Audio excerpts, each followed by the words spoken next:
ふざけてねえよ。前から思ってたけどさ、ふざけんなよこの野郎。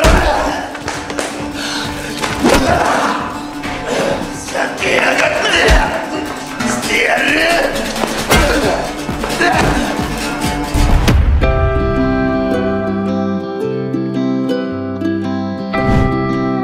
Yo, selamat pagi, siang, sore, malam buat teman-teman Storynema di seluruh penjuru dunia. Mental sehat? Seperti biasa buat yang baru gabung di sini, selamat karena kalian hidup. Kali ini, Cak Seto mau nyeritain film Jepangan dengan judul Gachiban Expanded, Gachiban Z, yang rilis di tahun 2013 lalu nih men. Yang jelas, ini film pasti sangat seru dan menegangkan banget deh men. Pokoknya yang sudah subscribe maupun berlangganan, aku padamu men. Nah, kalau buatnya requestannya belum diturutin, seng sabar yo men. Oke, langsung aja lah ya. Tarik napas dalam-dalam dan bumper dulu.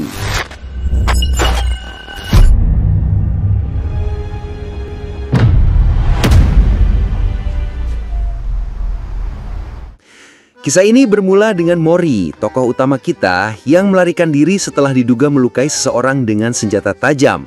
Tak lama kemudian, ia dikejar dan dikepung oleh sekelompok orang.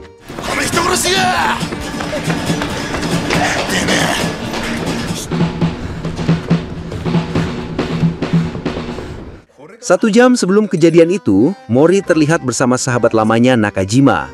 Diketahui Nakajima kini bergabung dengan kelompok Yakuza yang disebut Snow dan menjelaskan seluk-beluk organisasi tersebut kepada Mori. Namun, Mori tidak tertarik dan justru berambisi menguasai Jepang dengan caranya sendiri. Di tengah percakapan mereka, seorang pria bernama Hiroshi tiba-tiba muncul dan menyerang Nakajima hingga hampir fatal.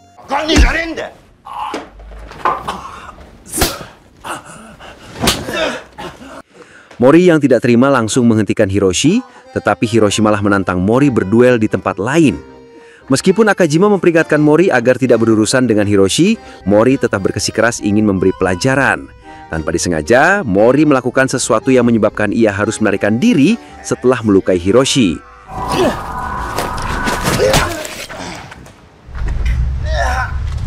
Honji, Nakajima. Kembali ke masa kini, Mori dikejar oleh anak buah Yakuza sebagai pertanggungjawaban atas insiden dengan Hiroshi. Meskipun sendirian, Mori berhasil melumpuhkan beberapa anggota Yakuza sebelum kembali melarikan diri.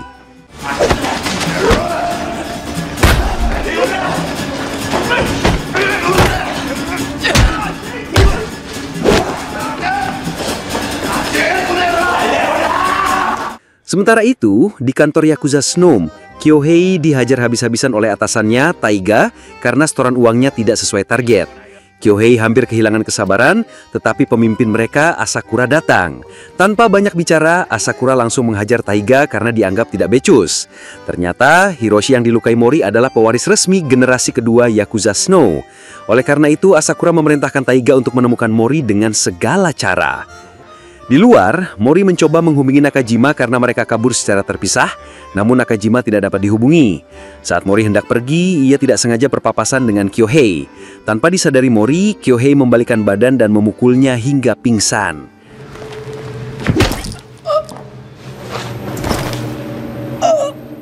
Mori terbangun dalam keadaan babak belur di hadapan Asakura dan yang lainnya. Setelah dihajar berkali-kali, Mori dibawa ke sebuah ruangan kosong dalam kondisi semakin parah dan tak berdaya dengan tangan dan kakinya terikat erat. Tak lama kemudian, Kyohei datang menanyakan keberadaan Nakajima yang masih bersembunyi. Mori menolak memberitahunya, malah menyebutkan namanya sendiri, yang sedikit mengejutkan Kyohei karena Nakajima sering bercerita tentang Mori. Mori kemudian bertanya apakah Hiroshi sudah meninggal. Kyohei tidak menjawab, melainkan memberitahu bahwa Hiroshi adalah putra pemimpin Yakuza Snow dan akan menjadi pemimpin generasi kedua. Kyohei menjelaskan bahwa Mori dalam bahaya besar. Setelah itu, Kyohei pergi, meninggalkan Mori sendirian.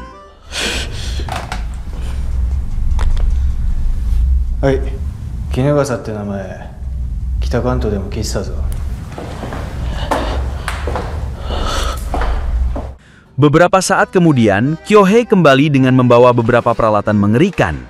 Diketahui, Taiga sebelumnya meminta Kyohei untuk mengambil salah satu bagian tubuh Mori sebagai pelajaran karena telah melukai Hiroshi, calon pemimpin Yakuza Snow generasi kedua.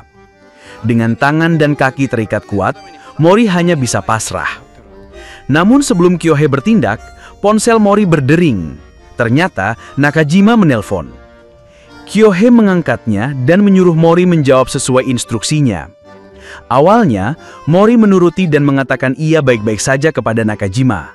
Tetapi ketika Nakajima menanyakan lokasinya, Mori justru menyuruhnya untuk segera melarikan diri ke tempat aman. Hal ini membuat Kyohei marah dan langsung menghajarnya. Kyohei kemudian menyuruh Nakajima datang menyerahkan diri ke kantor atau Mori akan dihabisi. Namun Mori kembali menyela dan menyuruh Nakajima untuk mengamankan diri.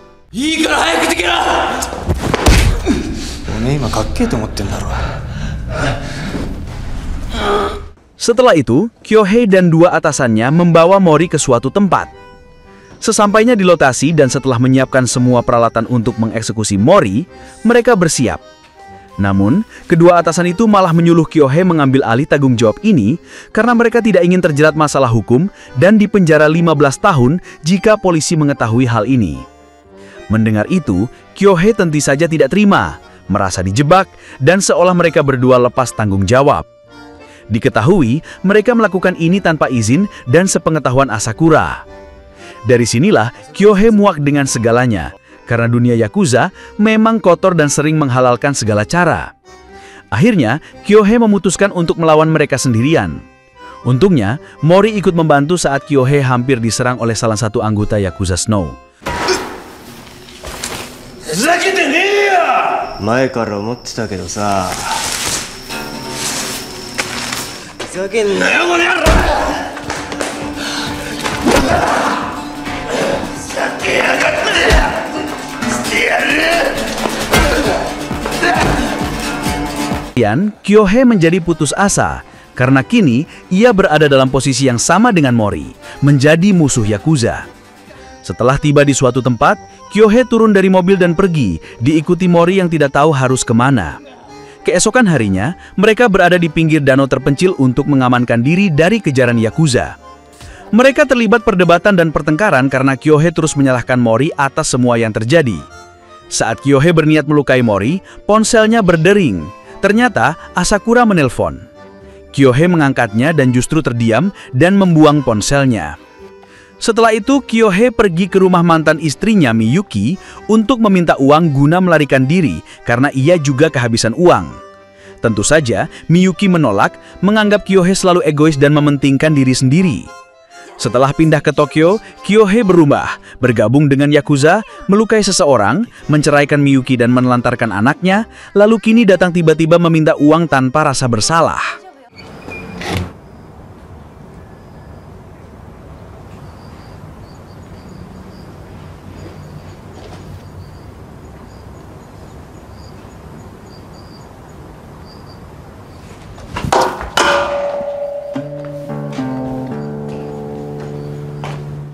Setelah meninggalkan Miyuki, Kyohei akhirnya menceritakan kepada Mori tentang dirinya dan apa yang terjadi hingga membawanya ke titik ini. Kyohei memang menyukai perkelahian sejak kecil dan tidak suka diatur. Setelah lulus SMA, ia pindah dari kampung halamannya ke Tokyo dan bergabung dengan Yakuza, berpikir hidupnya akan lebih baik. Namun kehidupannya hancur, ia bercerai dan berpisah dengan istri serta anaknya. Kyohei menyadari bahwa hidup sebagai anggota Yakuza sangat keras, tidak seperti yang ia bayangkan. Ia mulai membenci kehidupan Yakuza karena selalu diatur dan dipaksa menuruti perintah atasan yang membuatnya tidak bisa berkembang dan menjadi orang yang buruk. Di tengah percakapan mereka, seorang anak kecil bernama Rika datang dan memberikan uang kepada Kyohei. Ternyata Rika adalah anak Kyohei dan Miyuki, meskipun Rika belum mengetahui Kyohei adalah ayahnya. Kyohei sangat berterima kasih kepada Miyuki yang masih bersedia membantunya. Miyuki berpesan agar Kyohei tetap bertahan hidup dan kembali demi membesarkan Rika bersama. Singkat cerita, keesokan harinya Mori menelpon Nakajima untuk saling bertukar kabar. Mori memberitahu ia baik-baik saja, sementara Nakajima terus berpindah-pindah tempat untuk mengamankan diri karena sempat ditemukan dan dipukuli anggota Yakuza. Saat itu, Kyohei mulai berubah pikiran dengan membebaskan Mori dari ikatannya, dan disinilah mereka mulai mengenal lebih dekat, bahkan memiliki tanggal dan tahun lahir yang sama. Kemudian Mori datang ke lokasi yang telah ditentukan untuk bertemu dengan Nakajima dan menyelamatkannya. Setelah bertemu, Mori langsung membantu Nakajima kabur saat anggota Yakuza datang. Mori sudah tahu bahwa ini adalah jebakan, sehingga ia mencoba melumpuhkan para anggota Yakuza sendirian, lalu ikut kabur.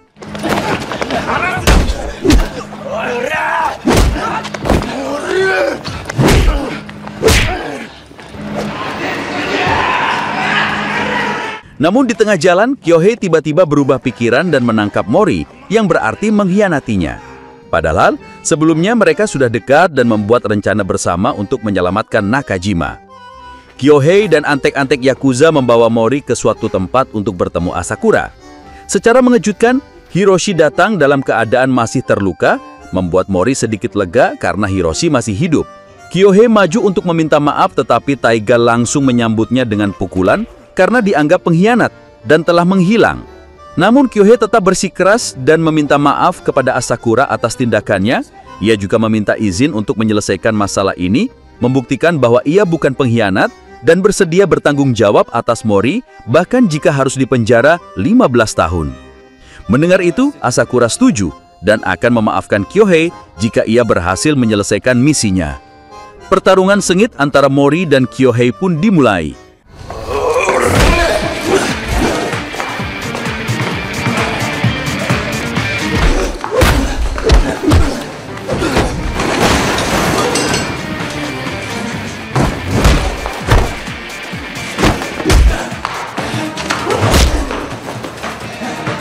Pertarungan berjalan cukup sengit karena keduanya sama-sama kuat. Akhirnya, Kyohei bermain licik dan kotor untuk menang, melukai Mori menggunakan tang. Setelah itu, ia menjatuhkan Mori ke laut sebagai tanda bahwa ia telah menyelesaikan tanggung jawabnya.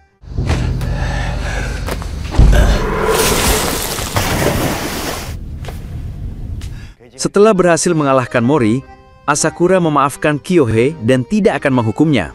Namun dengan syarat, Kyohei harus tetap bertanggung jawab atas kematian Mori jika suatu saat polisi menemukan jasadnya. Asakura dan yang lainnya kemudian pergi meninggalkan Kyohei yang tak berdaya dan hanya bisa menerima semua itu. Secara mengejutkan, Mori ternyata masih hidup dan berhasil menyelamatkan diri. Faktanya, semua ini adalah bagian dari rencana Mori dan Kyohei agar Kyohei bisa hidup tenang dari jeratan Yakuza tanpa harus dipenjara oleh polisi. Meskipun demikian, Mori benar-benar terluka karena Kyohei menusuknya terlalu dalam. Beberapa hari kemudian, Kyohei dan Mori kembali bertemu.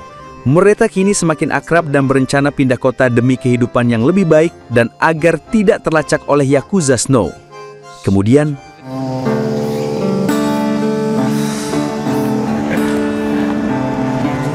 Bancho.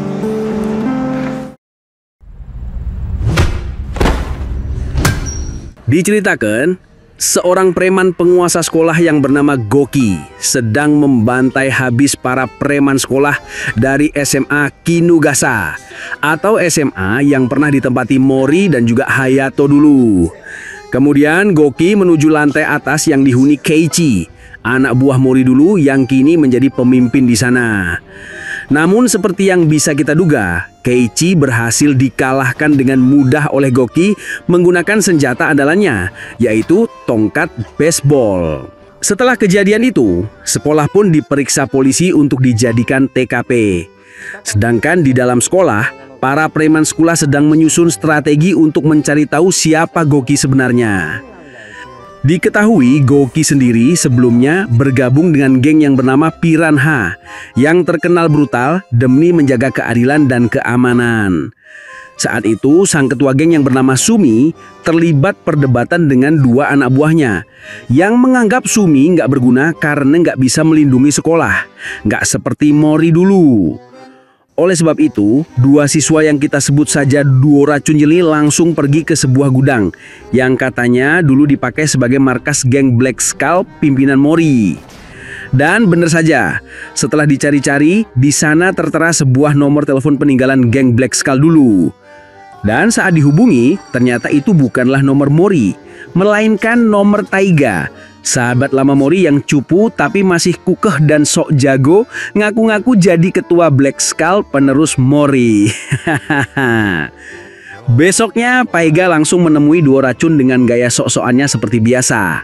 Padahal seperti yang kita tahu, Taiga ini cupu dan gak bisa gelut. Kemudian dua racun memberitahu apa yang terjadi dan meminta Taiga sebagai seorang senior dan alumni untuk memberi pelajaran ke Goki dan membalaskan dendam agar tak macam-macam lagi dengan sekolahnya. Lagi-lagi Taiga merespon dengan sok keren dan menyuruh dua racun mempercayakan kepadanya. Abis itu mereka mendatangi Goki, lalu Taiga langsung memperingatkannya agar tak macam-macam dan menyerah saja. Dan yang bikin ngeselin tuh Taiga ini selalu saja berlagak sok keren dan kuat.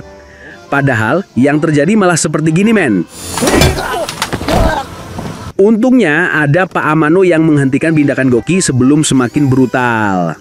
Kemudian Pak Amano ngasih tahu mereka tentang Goki. Karena diketahui Pak Amano ini adalah ketua geng Piranha. Dan bahkan dialah yang membentuk geng Piranha sebelum akhirnya Goki menjadi seperti ini. Oleh sebab itu, Pak Amano meminta dua racun untuk menghubungi Mori karena cuma dia yang bisa ngehentiin Goki. Tapi sayangnya Mori nggak bisa dihubungi, yang membuat mereka harus cari cara lain, yaitu dengan menghubungi Hayato. Sebab Pak Amano tahu Mori dan Hayato sempat bersatu. Lagi-lagi pas dihubungi, ternyata nomor yang dituju tersambung ke nomor Yoshida, yang kini masih saja jadi pengangguran dan gak bisa makan. Oleh sebab itu, saat Yoshida diminta menemui dan membantu menghentikan Goki, dia meminta bayaran 10.000 yen agar bisa bertahan hidup. Besoknya, Taiga langsung menemui dua racun dengan gaya sok-sokannya seperti biasa. Setelah itu, Yoshida datang menemui Pak Amano dan yang lain untuk membahas kerjasama dan misi yang akan mereka lakukan. Mereka terlihat kecewa setelah mengetahui yang datang bukanlah Hayato, tapi Yoshida.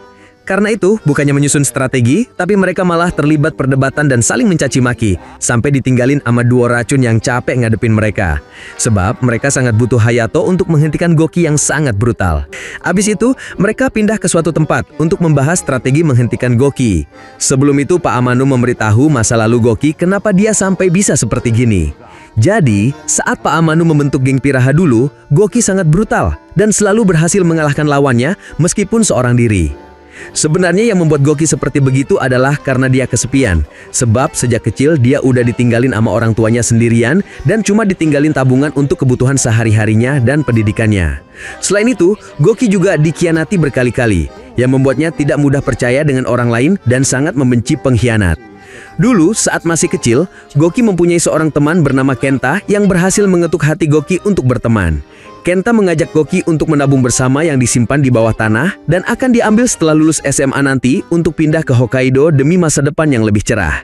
Awalnya sih berjalan normal sesuai kesepakatan sampai bertahun-tahun. Hingga saat SMA, ketika Goki mau melihat tabungannya, ternyata di sana sudah tidak ada dan Kenta juga menghilang. Semenjak saat itulah trauma Goki semakin mendalam dan dia nggak mau percaya sama orang apalagi sampai berteman dengan orang lain. Hingga di suatu ketika, saat Pak Amano pulang kerja, dia nggak sengaja papasan sama Goki dan langsung melihat potensinya. Oleh sebab itu, Pak Amano mengajak Goki makan dan mengenalkan ke teman-temannya dan menyuruh mereka untuk menganggap Goki sebagai adik mereka sendiri. Sejak saat itulah Goki masuk geng Piranha. Meski begitu, Goki masih kesulitan untuk beradaptasi karena dia masih trauma dan gak mau percaya orang lagi. Meski begitu, teman-teman yang lain terus mencoba membuat Goki percaya bahwa mereka berteman sama Goki secara tulus. Tapi entah kenapa, Goki masih belum bisa percaya dan malah menghajar teman-temannya itu. Setelah mendengar itu, Yoshida dan Taiga jadi mengerti bahwa selama ini Goki digerakkan dan dibutakan oleh trauma dan amarah masa lalunya. Yang ngebikin Taiga sama Pak Amano kesel, Yoshida masih saja kekeh nggak mau ngebantu ngehentiin Goki kalau nggak dibayar 50.000 yen. Karena memang pengangguran, makanya yang dipikirin Yoshida duit mulu. Oleh sebab itu, Pak Amano mencoba membujuk Taiga dan Yoshida agar mau membantu menghentikan Goki. Pak Amano bilang kalau cuma merekalah yang bisa ngehentiin karena dianggap sudah dewasa dan bisa menghentikan Goki. Tapi lagi-lagi Yoshida malah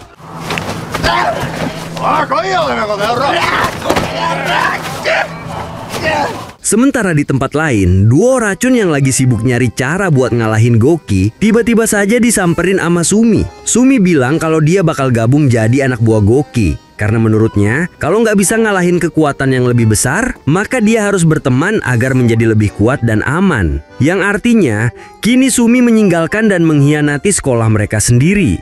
Kemudian, dia pergi menemui Goki dan menawarkan diri untuk menjadi teman dan akan melakukan apa saja untuk Goki. Dia juga berjanji tidak akan mengkhianati Goki. Tentu saja, Goki nggak percaya begitu saja dan sempat menghajar Sumi meski Sumi berhasil menghindar. Hingga akhirnya, entah gimana cara Sumi ngebujuk, Goki bersedia menerima Sumi. Dengan syarat, Sumi tidak diperbolehkan untuk mengkhianatinya. Dan dia nggak akan memaafkan Sumi kalau melakukan hal itu. Malamnya, Pak Amano menjemput Goki untuk berjalan-jalan ke suatu tempat, men. Di dalam perjalanan itu, Pak Amano membujuk dan meminta Goki meminta maaf kepada ketiga temannya di geng Piranha atas tindakannya dulu. Goki bersedia meminta maaf dan bersahabat dengan mereka. Tapi dia meminta sedikit waktu untuk itu, karena faktanya, dulu saat mereka menyelesaikan misi dan berhasil kabur, Goki merasa tidak happy yang membuat teman-temannya bertanya-tanya. Padahal, saat itu mereka sudah berusaha sebaik mungkin untuk merangkul Goki agar mau berteman dan menerima mereka. Bahkan, mereka juga berjanji akan bersama selamanya, dan gak akan pernah ninggalin Goki. Namun Goki yang merasa trauma dengan kata-kata itu malah merasa marah, lalu menghajar salah satu dari mereka sampai parah. Oleh sebab itu, saat ini Goki bilang ke Pak Amano kalau dia belum percaya kepada siapapun, termasuk ke Pak Amano sendiri, meski sudah berbuat baik dan menemaninya sampai saat ini. Karena itu, Pak Amano memutuskan untuk menantang Goki duel dengan kesepakatan kalau dia menang, maka Goki harus membuka hati dan meminta maaf kepada mereka semua. Tentu saja, Goki menerima tantangan itu dan duel pun dimulai. Meski awalnya Pak Amano sempat mendominasi, tapi Goki berhasil kembali bangkit dan membuat pertarungan imbang. Hingga akhirnya pertarungan dimenangkan oleh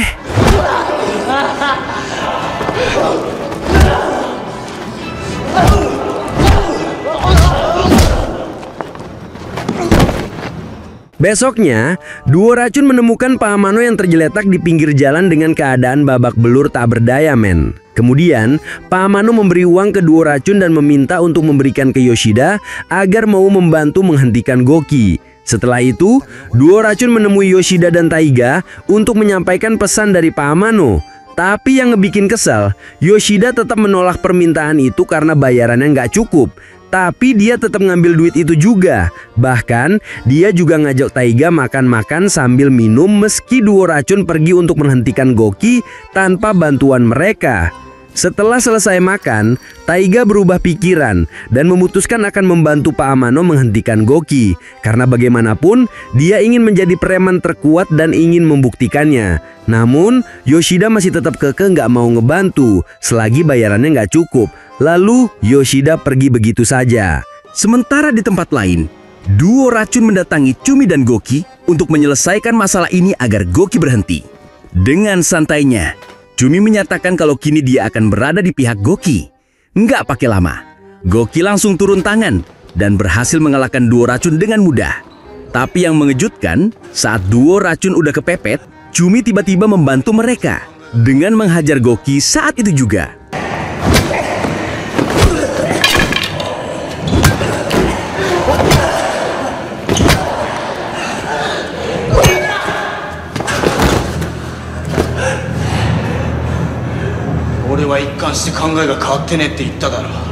Faktanya, semua ini dilakukan Cumi untuk mengelabui Goki agar bisa mengalahkan Goki dengan cara yang sangat licik, yaitu mengkhianatinya dan menyerang di saat Goki tidak siap.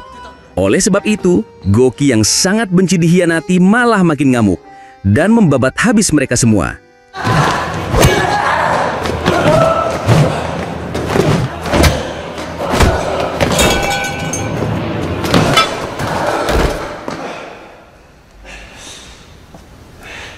Setelah semua nggak berdaya, datanglah Taiga dengan seragam SMA-nya dengan lagak sok keren begitu. Kemudian, dia memancing Goki agar mengejarnya ke ruangan kelasnya. Sesampainya di sana, Taiga langsung menantang Goki duel 1 lawan 1 agar Goki berhenti dan sadar. Tentu saja, Taiga bisa dikalahkan dengan mudah karena dia memang gak jago gelut.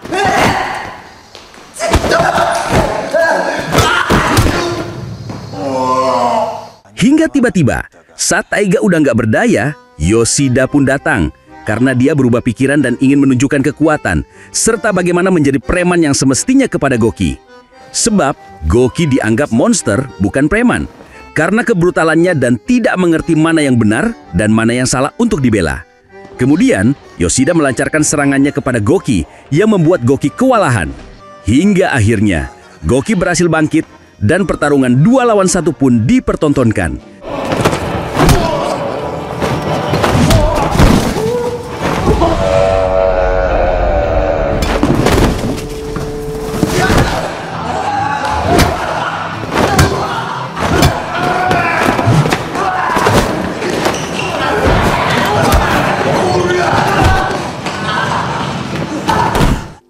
Sedangkan di luar, Goki yang lagi berjalan untuk pergi, secara mengejutkan dia kembali disambut oleh Pak Amano yang menyuruhnya untuk masuk mobil.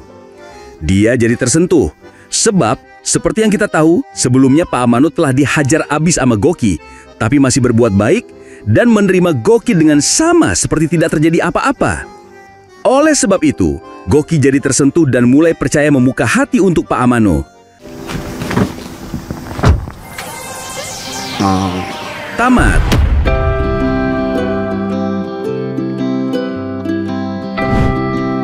Aduh, ending yang sangat mengharukan ya men.